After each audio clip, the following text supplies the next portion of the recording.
ভিডিওটা ছিল ঈদের দিন করা। আমার গলা শুনে বুঝতেই পারছো প্রচণ্ড শরীর খারাপ, যার জন্য ভিডিওটা আমি আপলোড করতে পারিনি। এতদিন পর আপলোড করছি, যদিও বা আমার শরীর খারাপটা এখনও ঠিক হয়নি। বাইরে কোথায় কেমন ঈদ উৎসবটা পালন করা হয় তা আমার ঠিক জানা নেই, তবে আমি যতদিন ধরে বহরমপুরে ঈদ দেখছি তবে থেকেই দেখছি হিন্দু মুসলিম সবাই একসাথে ঈদ উৎসবটা বেশিরভাগ পালন করে থাকে, আর তার মধ্যে আমিও যুক্ত রয়েছি। আমার কাছে আল্লাহ ভগবান সবাই সমান, তাই ধর্মও এক। তো যাই হোক, আজকে অনেক কিছু রান্না হয়েছিল, তার মধ্যে একটা স্পেশাল রান্না হয়েছিল যেটা হচ্ছে চিকেন রেজালা। তো ফার্স্টেই আমি কি করেছিলাম, সাদা তেলের মধ্যে পেঁয়াজ পেস্ট করে সেটাকে দিয়ে দিয়েছিলাম। সেটাকে একটু ভালো করে কষিয়ে নেওয়ার পর তার মধ্যে দিয়েছিলাম লঙ্কা আদা রসুন পেস্ট। সেটাকে কষিয়ে নেওয়ার পর তার মধ্যে দিয়েছিলাম লঙ্কার একটু গুঁড়ো, যাতে কালারটা ভালো হয়। অবভিয়াসলি এটা কালারেরই ছিল।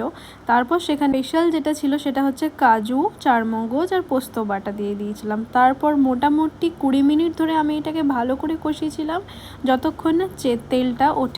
তো হালকা তেলটা বেরিয়ে যাওয়ার পর তার মধ্যে আমি ম্যারিনেশন করা চিকেনটা শুধু ম্যারিনেশন আমি দই দিয়ে করেছিলাম আর লবণ দিয়ে, আর কিছু দিয়ে করিনি, ওটা আমি ঢেলে দিয়েছিলাম। তো তার মধ্যে আমি কিন্তু এক ফোঁটাও জল দিইনি। খুব সহজ একটা রেসিপি, তোমরা কিন্তু বাড়িতে অবশ্যই ট্রাই করো আর আমাকে জানিও কেমন হয়েছে। চলো দেখে নিই আজকের মেনুতে কি কি হয়েছে। তো এটা হচ্ছে ডাটা চচ্চড়ি, এটা দই, এটা বাটা মাছ, আই থিঙ্ক এটা হচ্ছে চিকেন কুটিমা রান্না করেছে, ডাল মা রান্না করেছে, পোলাওটাও কুটিমা রান্না করেছে। আর এই যে আমি রান্না করেছি হচ্ছে রেজালা চিংড়ি মাছ। এদের ঘি দিয়ে আসলে খাচ্ছি। কেমন হচ্ছে একটু বলো। খুবই সুন্দর। দিয়া ভালো। চলো আমি এবার রাইস খাবো। এটা হচ্ছে গোলাপ ফুলের পাপড়ি দিয়ে একটা পোলাও, যেটা কুটিমা করেছে। দেখি এটা কেমন হয়েছে গো। এটা পোলাওটা খেয়েছে, পোলাওটা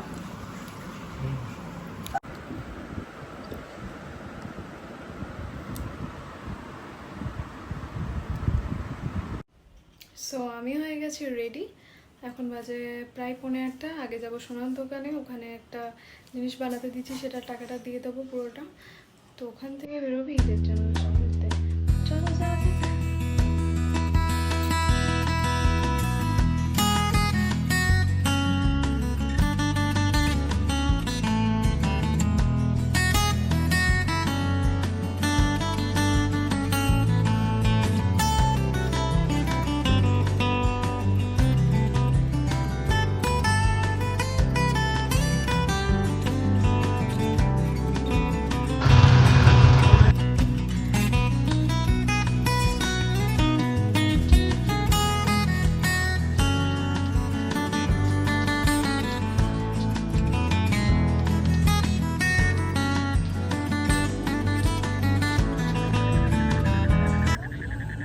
কেমন বিকি কফি?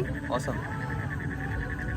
তো আমি এটার একটা ছোট্ট রিভিউ দেবো, যেটা হচ্ছে আজকে তো যেহেতু ঈদ, তাই ঈদের জন্য অনেক ভিড়ও হচ্ছে। তো বলেছিল কফিটা একটু দেরি হতো, আমরা একটু রিকোয়েস্ট করলাম, যেহেতু আমরা কফিটা মেনলি খাওয়ার জন্যই এসেছিলাম।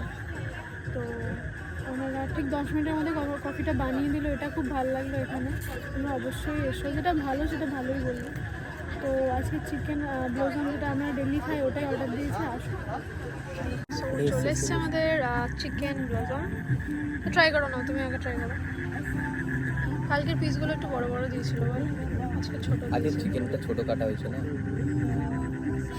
তাও আজকে ঠিক আছে, একটা দুটো বড় আছে না, তার জন্য 5 পিস দিয়েছে। আর 2 3 4 5 পিস দিয়েছে, ছোটো ছোটো বড়। সো আমাদের সব কমপ্লিট হয়ে গেছে আজকের জন্য। ভিডিওটা এখানেই শেষ করছি। আমাদের ডিনার মানে ওই টুকটাক খেয়েছি, ওটাই। বাড়ি গিয়ে আবার দেখি কি হয়েছে বাড়িতে, যেটা দুপুরে করেছিলাম ওটাই হয়তো খেতে হবে। তো আজকের ভিডিওটা এখানেই শেষ করলাম। সবাই ভালো থেকো, সুস্থ থেকো। সবাইকে জানাই ঈদ মুবারক। ঈদ মুবারক গাইস। হ্যাঁ, সবাই খুব ভালো করে ঈদ কাটাও, ভালো সুস্থ থাকো, নিজের জীবনটাকে সুস্থভাবে রেখে ঈদটাকে মানাও সবাই। আজকের ভিডিওটা এখানেই শেষ করলাম। সবাই ভালো থাকো, টাটা।